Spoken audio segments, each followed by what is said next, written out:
Hello everyone. आज की इस वीडियो में हम लोग पढ़ेंगे कारक तथा विभक्ति। कारक तथा विभक्ति को हम जो है इंग्लिश के प्रीपोजिशन के साथ समझेंगे इजी वे में।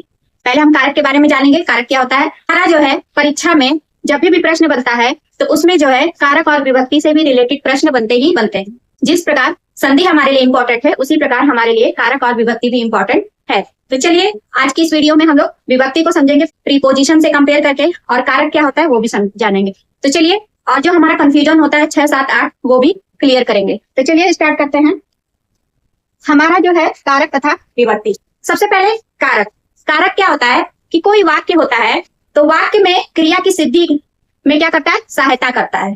ठीक है। अब जैसे राम स्कूल जाता है, कौन जाता है? राम जाता है। तो इसमें जो जाता है, जो क्रिया है हमारी, उसको कौन पूरा कर रहा है? राम पूरा कर रहे हैं। तो जैसे हमारा राम स्कूल जाता है, ठीक है, ये हमारा क्या हो गया? वाक्य हो गया। अब इस वाक्य को जब हम संस्कृत बनाएंगे तो क्या हो गया? रामः विद्यालयं गच्छति। इस वाक्य का हमारा संस्कृत में ये अनुवाद हुआ। अब यहाँ पे ये जो गच्छति क्रिया है, ठीक है, क्या है? गच्छति क्रिया। इसको पूरा कौन कर रहा है? राम। कौन पूरा कर रहा है? राम। तो ये जो राम है यहाँ पे क्या है? कारक कहलाएंगे। क्या कहलाएंगे? कारक। यानी क्रिया को पूरा करने के लिए राम जो है अपना रोल सबसे ज्यादा इंपॉर्टेंट अदा कर रहे हैं। किसी वाक्य में जो क्रिया होती है उस क्रिया को पूरा करने के लिए जो जो चीजें सहायता देती हैं अपनी, ठीक है, अब वो चाहे कर्ता रूप में दे, चाहे कर्म रूप में दे, चाहे करण रूप में दे, चाहे संप्रदान में, चाहे अपदान में, या फिर हमारा अधिकरण बेस पे, तो वो सब हमारा क्या कहलाता है? कारक कहलाता है। ठीक है। जैसा कि कहा भी जाता है क्रिया, क्या कहा जाता है? क्रियाम करोति कारकम। क्रिया को करने वाला क्या कहलाता है?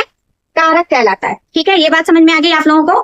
तो अब हम जानते हैं कि संस्कृत में जो कारक है, सीधी सीधी बात है कि कारक हम उसे कहेंगे जो क्रिया को पूरा करने के लिए अपना योगदान दे, अपना जो है समर्थन प्रस्तुत करे या अपना सहयोग दे। ठीक है। अब वो चाहे कर्ता भी हो सकता है, कर्म रूप में भी हो सकता है, करण रूप में भी, संप्रदान रूप में भी, अपदान में भी और अधिकरण में। ठीक, इतनी बात क्लियर हो गई। अब सबसे पहला हमारा जो परीक्षा में प्रश्न है यही बनता है कि कारक कितने हैं। ठीक है, क्या बनता है कि कारक की संख्या कितनी है? जिसको जिसको पता है कमेंट करके लिखे। तो संस्कृत में जो कारक है, जब भी प्रश्न पूछा जाएगा कि संस्कृत में कारक कितने हैं, तो हम कितने बताएंगे? कितने बताएंगे? 6, 7, 8।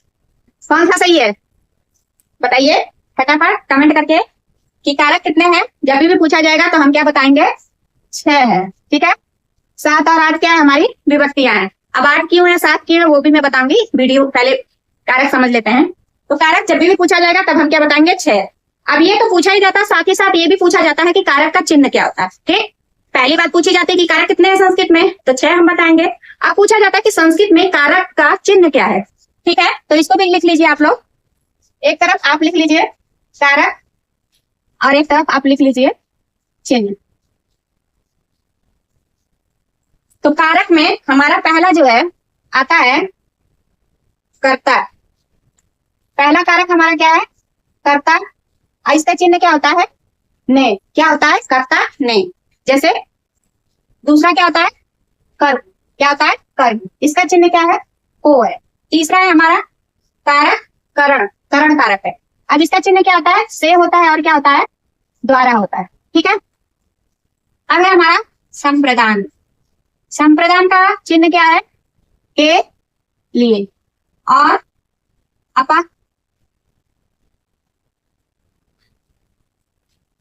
अपादान का क्या है?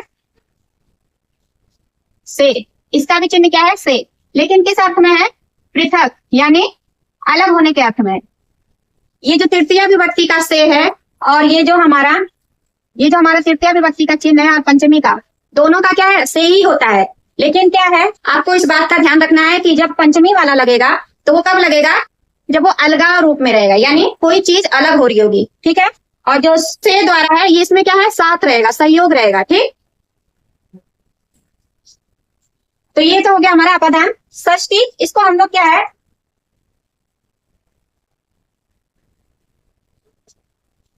छठा कारक क्या है हमारा?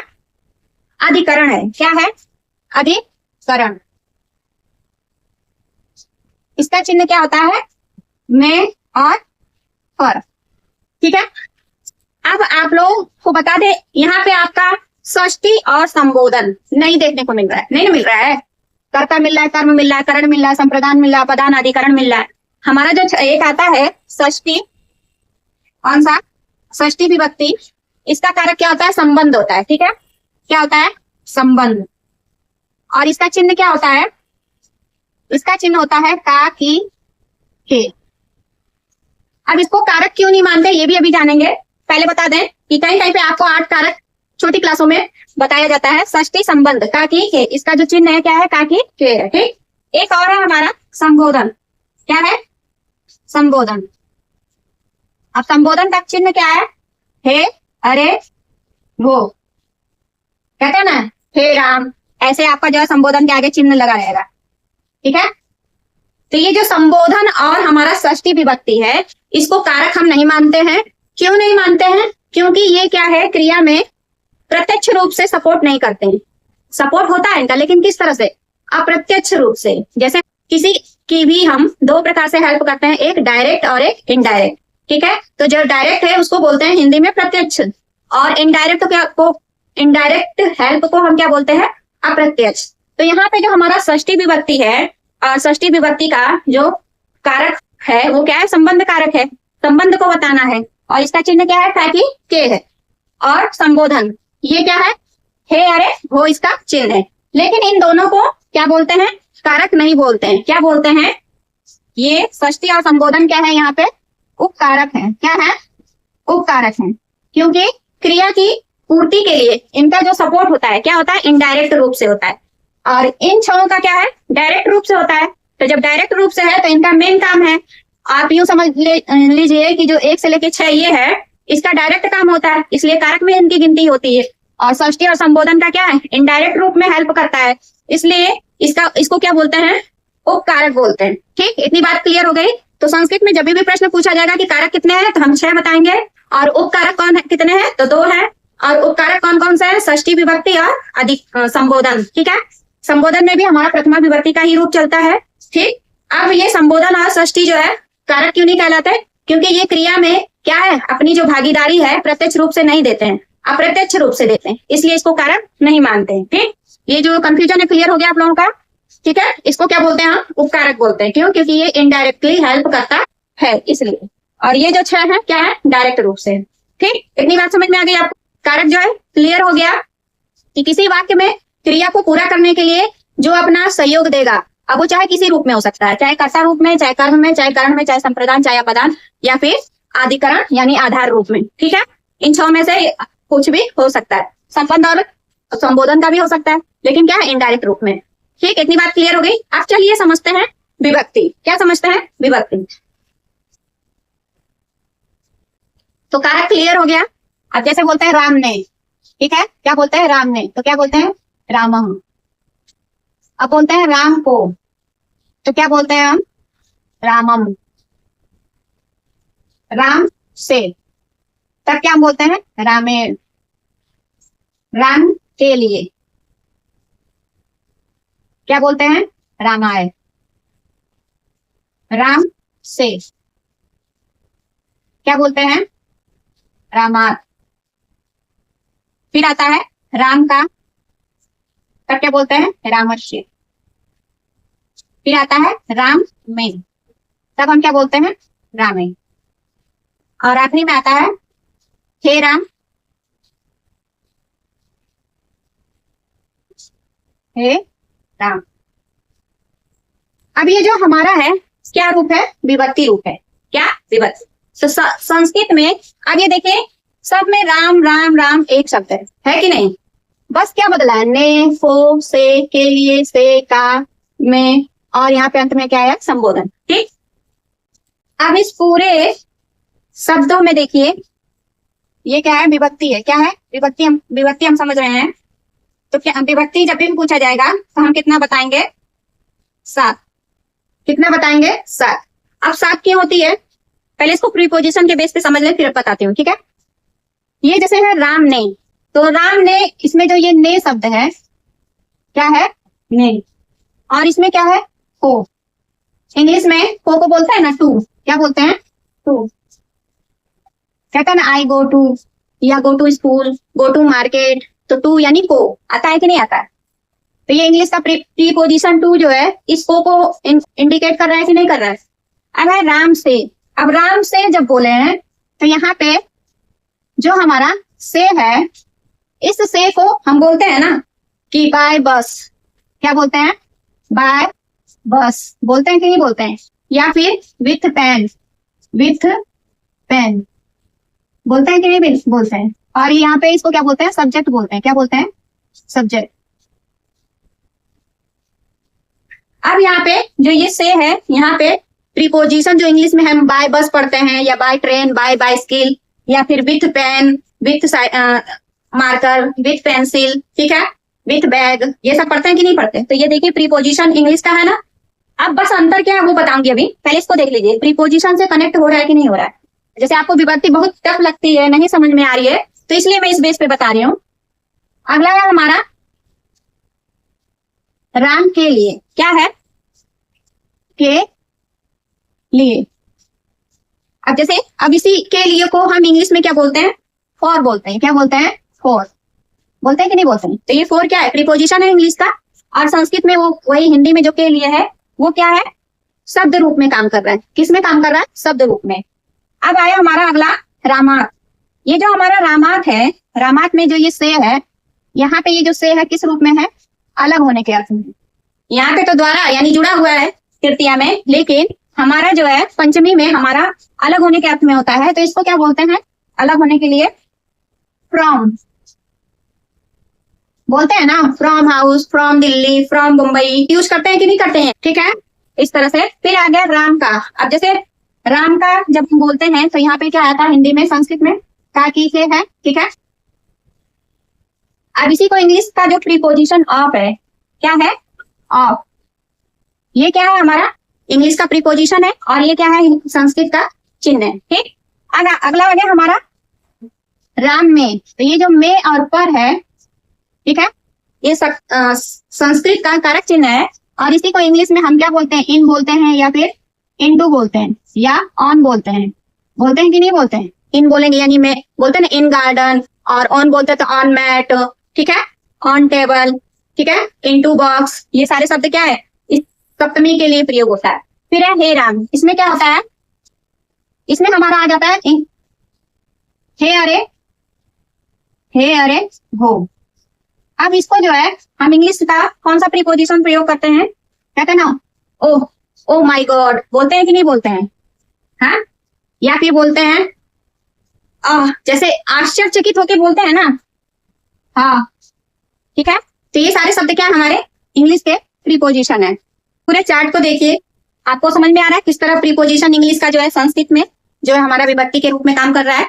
अब संस्कृत में क्या है? ये जो हमारा इंग्लिश में सब to, by, bus, with, pen, for, from, of, in, into, on, ओहो, ये सारे जो हमारे इंग्लिश में प्रीपोजिशन है वो अलग से लगते हैं, वाक्य में अलग से लगते हैं, ठीक है। जैसे बोल दिया ही गोज टू स्कूल, तो टू क्या है? अलग से लगता है।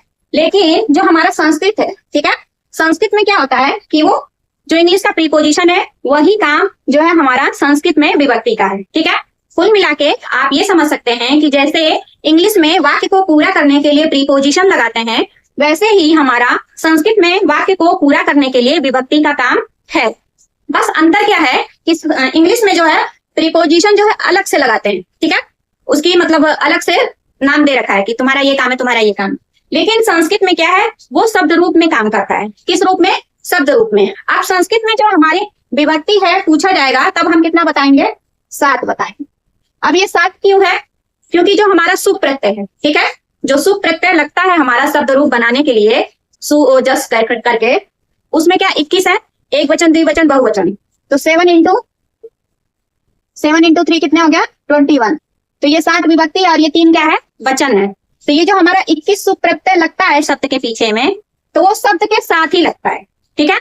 विभक्ति प्रीपोजिशन अलग से काम करता है इंग्लिश में वाक्य को पूरा करने के लिए, लेकिन जो ये हमारी विभक्ति है, आप इसको समझ सकते हैं, ये जो हमारा रामः, रामम, रामेण, रामाय, रामात, ये क्या है? विभक्ति रूप में है प्रयोग, अब इसको क्या बोलते हैं? प्रथमा विभक्ति, द्वितीय विभक्ति, तृतीया, चतुर्थी, पंचमी, षष्ठी, सप्तमी, संबोधन। बोलते हैं कि नहीं बोलते हैं? तो ये जो हमारा रामा, रामम, रामेण, रामाय, रामात, रामस्य, रामे, हे राम, ये क्या है? हमारा शब्द रूप है। और ये शब्द रूप बना कैसे है? सुप प्रत्यय लग के। जो हमारा संस्कृत में 21 सुप प्रत्यय है वो शब्द के साथ लगता है। प्रीपोजिशन का ही काम संस्कृत में विभक्ति का भी है। बस क्या है, विभक्ति जो लगती है हमारी शब्द रूप के रूप में लगती है और शब्द के साथ लगता है। ठीक है, अब देखिए सब में, इसमें भी राम है, इसमें भी राम है, इसमें भी राम है, ये भी राम है, राम है, राम है, यहाँ भी राम है, सब में राम है कि नहीं है? बस अंतर क्या हुआ है, ये जो ने, को, से, के लिए, से, का, में, हे, ये जुड़ा है।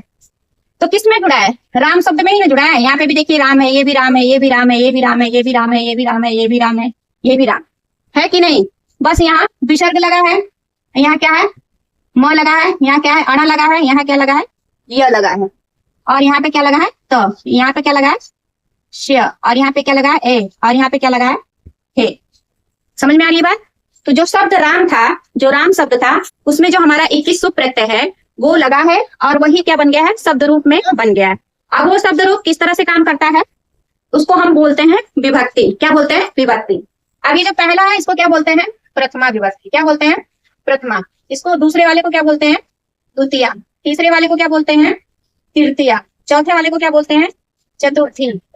पांचवें वाले को क्या बोलते हैं? पंचमी। छठे वाले को क्या बोलते हैं? षष्ठी। और सातवें को क्या बोलते हैं? सप्तमी। तो विभक्ति का जो प्रयोग है वो तो सप्तमी तक ही है। क्यों है? क्योंकि जो हमारा 21 सुप प्रत्यय है वो 7 विभक्तियों में लगता है और एक दो जो हमारा एक वचन, द्विवचन और बहुवचन 7 × 3 करेंगे तो 21 हो जाएगा। तो 21 सुप प्रत्यय है। तो जब 21 सुप प्रत्यय लग चुके तो बाकी कुछ बचा है संबोधन के लिए? नहीं बचा है। तो बल्कि जो संबोधन में हमारा प्रथमा विभक्ति में लगता है शब्द रूप सुप प्रत्यय, वही संबोधन में भी काम करता है। ठीक, तो अब बात आती है कि संबोधन यहाँ पे क्या है। तो जो ये संबोधन है, विभक्तियां तो मेन जो है 7 ही है सुप प्रत्यय लगने के आधार पे। ठीक, लेकिन इस संबोधन को हम 8वां मान लेते हैं। ये जो हमारा आखिरी आता है संबोधन, इस संबोधन को भी 8वां कब मानते हैं? जब हमारा लेवल क्या है? क्लास 6, 7, 8 का हो। अब क्यों मानते हैं ये जान लीजिए। अब छोटा बच्चा है, उसके पास दिमाग क्या है? मतलब दिमाग है उसके पास भी, तो मतलब जो चीजों को समझने के लिए बड़ी क्लास के बच्चे समझ सकते हैं वो छोटी क्लास के बच्चे नहीं समझ सकते हैं। ठीक है, तो उनको जो, जैसे अब छोटा बच्चा होता है, कोई मार देता है तो रोने लगता है, तो उसकी मम्मी झूठे ही कह देती कि लो इसको हम मार दिए, तो उतने से उसको खुशी मिल जाती है कि ये भी पिटा गया। मतलब वो जमीन से भी घाव लगती है, चाहे टेबल से, चाहे मेज से, मतलब ये हर घर का किस्सा है। पर्सनली मेरे घर का ही नहीं है, मतलब मैं एग्जाम्पल दे रही हूँ आप लोगों को। तो उस बच्चे को बाकाया कैसे जाता है? उसको झूठे ही कह दी कि लो मैं इसको मार दिया, तो उस बच्चे में क्या है? संतावना आ जाती है ना, सेटिस्फाइड हो जाता है कि हाँ ये पिटा गया। अब उतने से वो खुश। तो यहाँ पे जो है बच्चा संबोधन ये अलग से नहीं समझ पाएगा, इसलिए इसको भी क्या बोल देते हैं? 8 विभक्तियां हैं। ठीक है, तो जब भी 8 विभक्ति कब होगा? जब क्लास आपका 6, 7, 8 लेवल पे होगा तब। ठीक है, और नहीं तो मेन जो है सुप प्रत्यय के आधार पे जो हमारा सुप प्रत्यय लगता है उसके आधार पे जो शब्द रूप बनता है, सुप प्रत्यय 21 ही है और 21 सुप प्रत्यय के आधार पे हमारा 7 विभक्तियों का निर्माण होता है। प्रथमा विभक्ति, द्वितीय विभक्ति, तृतीय विभक्ति, चतुर्थी विभक्ति, पंचमी विभक्ति, षष्ठी विभक्ति, सप्तमी विभक्ति। ठीक, इतनी बात क्लियर हो गई। तो जब भी विभक्ति पूछा जाएगा तब हम कितना बताएंगे? 7 बताएंगे। मुख्य रूप से जब भी विभक्ति के बारे में पूछा जाएगा तब हम कितना बताएंगे? 7 बताएंगे। इतनी बात क्लियर हो गई। अब ये पूरा चार्ट आप लोगों को समझ में आया इस प्रीपोजिशन बेस पे। अब ये क्या है? शब्द रूप किस बेस पे लगा है? सुप प्रत्यय के बेस पे। शब्द तो एक ही है ना, शब्द हमारा राम एक ही है, बस इसमें सुप प्रत्यय लग के विभक्ति बन गया है। अब इंग्लिश में क्या होता है? वाक्य को पूरा करने के लिए प्रीपोजिशन के लिए अलग से शब्द है, लेकिन इसमें क्या है? संस्कृत में जो प्रीपोजिशन का काम है इंग्लिश में, वही विभक्ति का काम संस्कृत में है बस। लेकिन क्या है? संस्कृत में जो विभक्ति है वो अलग से नहीं लगती है, शब्द के साथ ही लगती है। और शब्द में किस रूप में लगती है? सुप प्रत्यय लगकर शब्द का निर्माण करती है। और 21 सुप प्रत्यय है, तो 21 जो सुप प्रत्यय है, तो 21 सुप प्रत्यय है तो 21 शब्द का ही निर्माण करेंगे, एक्स्ट्रा तो करेंगे नहीं। अब जैसे मेरे पास 3 मार्कर है तो मैं इसी 3 मार्कर का यूज कर रही हूँ, 5वें 6ठे का तो यूज नहीं कर रही हूँ। तो जो चीज जो है मेरे पास उतना ही प्रयोग करेंगे। तो जब 21 सुप प्रत्यय है तो 21 सुप प्रत्यय ही शब्दों में लगे, एक वचन, द्विवचन, बहुवचन कर और 7 विभक्तियों में। तो ये बात क्लियर हो गई। विभक्ति कितनी होगी? 7 होगी। अब ये जो संबोधन है इसको 8वां बता दिया जाता है, सिर्फ क्या है? छोटे बच्चों के लिए, कि उनको जो है क्या है? याद नहीं होता है, अभी कंफ्यूजन हो जाएगा कि ये संबोधन कहाँ से आ गया।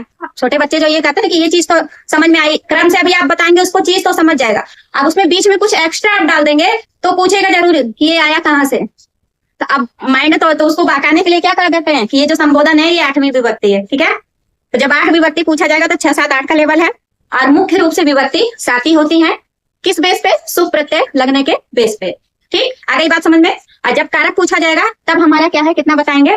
6 कारक हैं, ठीक। अब जो है हमारा कारक विभक्ति और उसका जो कारक चिन्ह है, इसके बीच जो हमारा संबंध बनता है उसको भी जान लीजिए, ठीक है। अब हमारा जो है परीक्षा में प्रश्न विभक्ति, कारक चिन्ह और कारक, इसके बीच किस तरह से बन के आता है उसको समझ लीजिए। अब हमारा जो है इस तरह से हम लोग कॉलम बनाएंगे, विभक्ति, कारक, कारक चिन्ह और विभक्ति का। पहला हमारा क्या है? विभक्ति, प्रथमा, फिर द्वितीया, फिर तृतीया, फिर चतुर्थी, फिर पंचमी, फिर षष्ठी, फिर सप्तमी, और अंत में क्या बोलते हैं? संबोधन। अब ये जो संबोधन है, कुछ जगहों पे संबोधन को भी इस विभक्तियों के साथ गिन लिया जाता है, तो इसलिए कह देते हैं कि 8 विभक्तियां, ठीक है। वैसे मेन जो है 7 ही है, ठीक। अब प्रथमा का जो कारक है क्या है? प्रथमा का हमारा कारक आएगा कर्ता, इसका चिन्ह क्या रहेगा? ने। द्वितीया कर्म को, तृतीया करण से। अब यहाँ पे जो से है किस रूप में है? द्वारा रूप में है। किस रूप में है? द्वारा रूप में, ठीक है। फिर चतुर्थी संप्रदान के लिए, इसका चिन्ह क्या है? के लिए। पंचमी अपादान, इसका भी आया से। यहाँ पे जो से है किस रूप में होगा? पृथक, यानी अलग रूप में। जब कोई चीज अलग हो रही होगी तब हम वहां पे पंचमी लगाएंगे, ठीक। षष्ठी क्या है? संबंध, और इसका चिन्ह क्या है? का, की, के, और क्या है? रा, री, रे। जैसे बोलता है ना, हमारा, हमारी, हमारे, राम का, राम की, राम के, ठीक है। सप्तमी क्या है? अधिकरण में, पर, बोलता है ना, चटाई पर, चारपाई पे, ठीक है, इस तरह से। अब संबोधन क्या है? संबोधन में हमारा क्या आ जाता है? हे, अरे, वो। तो संस्कृत में हमारा संबोधन किस रूप में आता है? हे के रूप में, अरे के रूप में, वो के। हे राम, अरे राम, वो राम, इस तरह से प्रयोग करते हैं, ठीक है। अब देखिए, जो ये प्रथमा है, कर्ता चिन्ह है, इसको हम याद कैसे करते हैं? प्रथमा कर्ता नहीं, ठीक है। जब हमारा विभक्ति, कारक और कारक चिन्ह के बीच संबंध पूछा जाएगा तो हम कैसे बताते हैं? याद करने के इसके सरल तरीका आप लोग जान लीजिए। प्रथमा कर्ता नहीं, द्वितीय कर्म को, तृतीय करण से, द्वारा। ये द्वारा भी साथ में याद जरूर करिएगा, क्योंकि से जो है 2 जगह है, और जब द्वारा और अलग ये याद करते हैं साथ में तो हमें पता रहता है कि यहाँ पे क्या है? सहयोग रहेगा, और यहाँ पे क्या रहेगा? अलगाव रहेगा। तो जब वाक्य में अलगाव की बात की जाएगी तब ये वाला से लगाएंगे रूप, और जब सहयोग की बात रहेगी तब हम ये वाला से लगाएंगे, ठीक है। इतनी बात क्लियर है आप लोगों को? फिर है हमारा चतुर्थी संप्रदान के लिए, पंचमी अपादान से, अलग होने के अर्थ में, षष्ठी संबंध, ताकि के, रारी रे, सप्तमी अधिकरण में, पर, संबोधन हे, अरे, वो, ठीक है। इतनी बात क्लियर हो गई आप लोगों को? अब है हमारा रूप। अभी हमारा जो रूप बना था वो किस तरह से बना था? रामः, फिर रामम, फिर क्या बना था? तृतीया में रामेण, चतुर्थी में रामाय, पंचमी में रामा, षष्ठी में रामस्य, और सप्तमी में रामे, और इसमें क्या बना है संबोधन में? हे राम, ठीक है। अब देख लेना आप लोग कि विभक्तियां कितनी है? 7 है। संबोधन को भी कहीं कहीं मान लिया जाता है, तब उसको 8 बोल दिया जाता है, लेकिन ये छोटी क्लासों में होता है। लेकिन आप जो है बड़े लेवल पे आ गए हैं, 9th 10th में आ गए, तो जो 9th और 10th लेवल से ऊपर के हैं लोग, वो लोग जब भी विभक्ति पूछा जाएगा तब कितना बताएंगे? यहाँ 7 तक, ठीक है। प्रथमा से लेके सप्तमी तक, ठीक। संबोधन क्या है? एक्स्ट्रा है। अब इसमें ये जो संबोधन है, इसको, और ये जो षष्ठी है, इन दोनों को क्या बोलते हैं? उपकारक बोलते हैं। क्या बोलते हैं? उपकारक। अब यहाँ कारक की जब बात आएगी तो कारक कितना है? 6 है। विभक्ति कितनी है? 7 है। कारक चिन्ह में हमारा 8 रहेगा, ठीक है। शब्द का जो रूप है वो हमारा साती रूप में बनता है क्योंकि 21 सुप प्रत्यय हैं उस आधार पे। अब इसको इंग्लिश के प्रीपोजिशन से भी देख लीजिए, मैं इधर साइड में लिख दे रही हूँ। चलिए यहाँ पे नेम में क्या आ जाएगा? सब्जेक्ट आ जाएगा, ठीक है। को क्या बोलते हैं हम लोग इंग्लिश में? टू बोलते हैं। और यहाँ पे क्या आ जाएगा? बाय हो जाएगा, चाहे विथ हो जाएगा, ठीक। और के लिए क्या हो जाएगा? फॉर। और इससे पृथक होने के अर्थ में फ्रॉम। और यहाँ पे ऑफ। और यहाँ पे इन और इनटू या ऑन, ठीक है। अगली बात समझ में। और संबोधन में क्या हो जाएगा? ओह करके बोलते हैं ना, ओह माय गॉड, हाँ बोलते हैं कि नहीं बोलते हैं? तो अभी जो है आप लोगों को पूरा जो है कारक और विभक्ति का संबंध पता चल गया और इंग्लिश का प्रीपोजिशन किस बेस पे है वो भी समझ में आ गया। अब इस टॉपिक से प्रश्न किस तरह से बनता है ये भी जान लीजिए। परीक्षा में जब भी हमसे पूछा जाएगा कि कारक कितने हैं, तो कारक हम कितने बताएंगे? 6 बताएंगे। कौन कौन से? कर्ता, कर्म, करण, संप्रदान, अपदान और अधिकरण। ये जो संबोधन और संबंध है ये क्या है? उपकारक है। क्यों उपकारक है? क्योंकि ये क्रिया को पूरा करने के लिए डायरेक्ट नहीं इनडायरेक्ट हेल्प देते हैं, इसलिए।